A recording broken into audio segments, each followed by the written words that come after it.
Welcome back to the bench. A quick update on the K1 project. So if you watched the last video, you know that somehow after doing a whole bunch of things like changing the VFO coil, changing a capacitor around the VFO C7, I put back a varactor that was loose. I cleaned out a whole bunch of extra solder, and apparently that was the issue. So first of all, I'll tell you, I did a little bit of squeezing and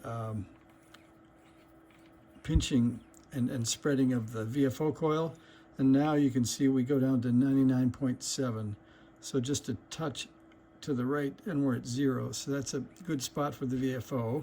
So I think that will be more stable and more usable, and we can go all the way up to 66.5, so that'll get us most of the POTA people on different bands.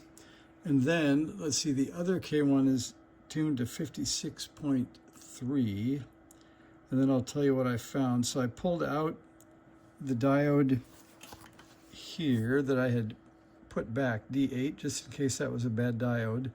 I found that I could touch here and get like an AM radio signal. So that would be U2 pin 4, and you can see that works.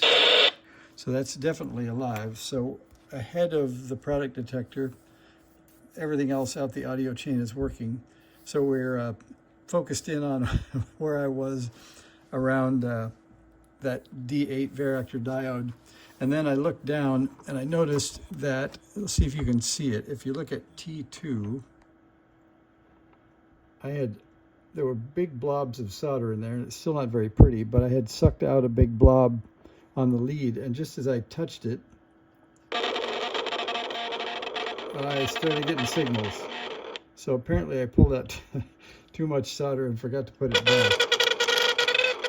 So we will turn down the volume and tune in that station.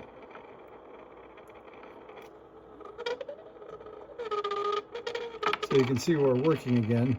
So I'll go ahead and reflow that joint and put D8 back, and we're back in business again. So thanks for watching.